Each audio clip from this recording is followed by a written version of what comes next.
अपने पसंदीदा शो के फुल एपिसोड देखने के लिए अभी डाउनलोड करें दंगल प्ले ऐप।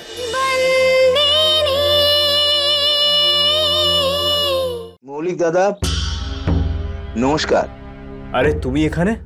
হ্যাঁ মৌলিক দাদা, বড় মালিক অফিসে একটা রুম বানাতে বলেছিল, ওটা রেডি হয়ে গেছে, আমি ওটারই চাবি দিতে এসেছি। আরে বিরুমাল, চাবি নিয়ে এসে গেছিস, খুব ভালো হয়েছে। এখন যা তুই। দাদু, এই চাবিগুলো আর তুমি এভাবে ওকে পাঠিয়ে দিলে কেন? আরে ধর্মরাজ অফিসে একটা নতুন কেবিন বানিয়েছে হিতেনের জন্য। এখন ওর বিয়ে হতে যাচ্ছে, তাই বিয়ের উপহার হিসেবে ও হিতেনকেই কেবিনটা দিতে চায়। আর এটা কিন্তু সিক্রেট।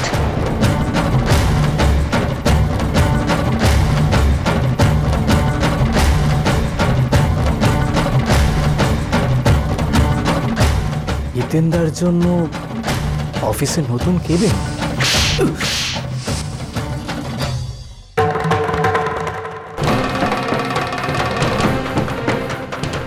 আশ্চর্যের কি আছে?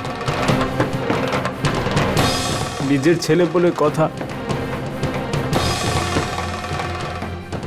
নিজের রক্ত।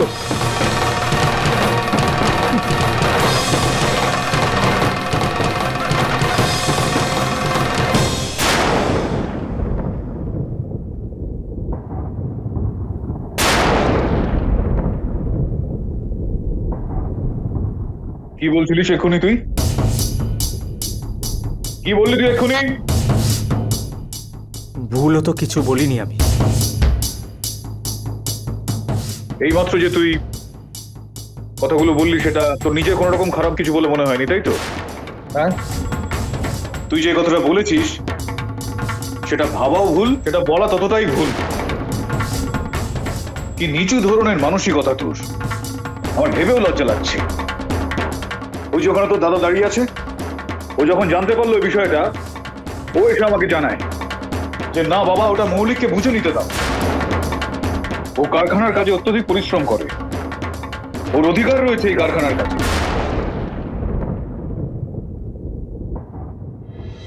আর তুই তোর দাদাকে নিয়ে এরকমটা ভাবছিস, যেই দাদা নিজের থেকে বেশি তোকে নিয়ে চিন্তা ভাবনা করে, তার ব্যাপারে তুই এরকমটা ভাবলি যে হিতেন আমার ছেলে, সেই কারণে আমি ঘরটা বানিয়ে দিয়েছি, তাহলে তুই আমার ছেলে নোস? তোর কি আমাকে এরকমটা মনে হয়?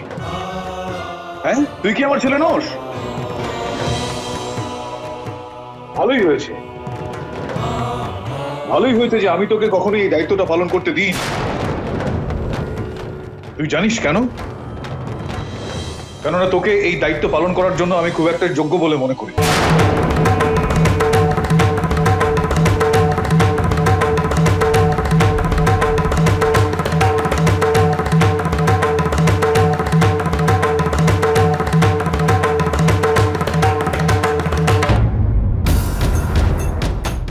আমি কোনো দায়িত্ব পালন করার যোগ্য হয়েছি কি না সেটার সিদ্ধান্ত তুমি নেবে না বাবা, আমি নেব। আমি, কারণ সবাই তোমার অন্যায় সহ্য করলেও আমি তোমার অন্যায় সহ্য করব না। আমি এটা খুব ভালো করে বুঝতে পেরে গেছি যে এখানে অধিকার চাইলে পাওয়া যায় না, ছিনিয়ে নিতে হয়। আর সেটার জন্য আমায় যা করতে হয় আমি করব।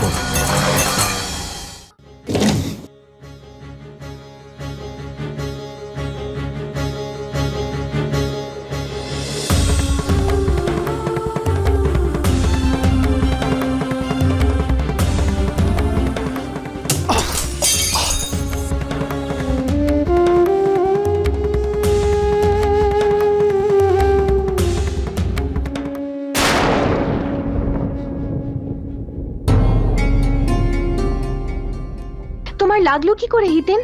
তুমি বসো, আমি ওষুধ নিয়ে আসছি। ওষুধের বাক্স কোথায়? সামনে ড্রয়ারে।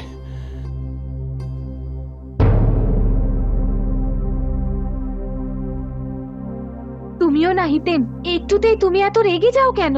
আঘাত পেলে তো? আঘাত হাতে নয়, মনে লেগেছে খেমি। কি হয়েছে হিতেন, এত চিন্তায় আছো কেন? আমার চিন্তার কারণ হলো মৌলিক। বুঝতে পারছি না ওর কি হয়েছে। ও নিজেকে এখন পর মনে করছে। ও আমার সঙ্গে হিংসে করছে, আমার সঙ্গে, যে ওকে সব থেকে বেশি ভালোবাসে। খেমি, এই সেই মৌলিক যে সব জিনিস আমার সঙ্গে ভাগ করে নিত, সব কথা আমাকে বলতো। হিতেন দাদা এই প্রবলেম হয়েছে, হিতেন দাদা সেই প্রবলেম হয়েছে। যখন ও এক্সামের নাম্বার কম পেত বা ওর কলেজ থেকে কমপ্লেন আসতো, তখন আমি যেতাম বাবার জায়গায়। মিথ্যে বলতাম যে বাবা বাড়িতে নেই, বাইরে গেছেন, আর বাবাকে আমি না বলেই ওর প্রবলেম সলভ করে দিতাম। কিন্তু আজ এরকম ব্যবহার কেন করছে? কেন আমাকে ওর নিজের দাদা মনে করছে না?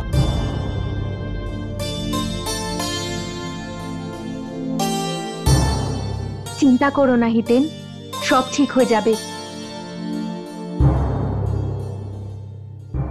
খেমি, আমি মৌলিককে নিজের থেকে বেশি ভালোবাসি। ওকে আমি হারাতে চাই না। এই কথাটাও কেন বুঝতে পারে না? খেমি, তুমিই বলো, কাউকে বেশি ভালোবাসা অন্যায়? তাকে নিজের থেকে বেশি ভালোবাসা কি অপরাধ? বলো খেমি।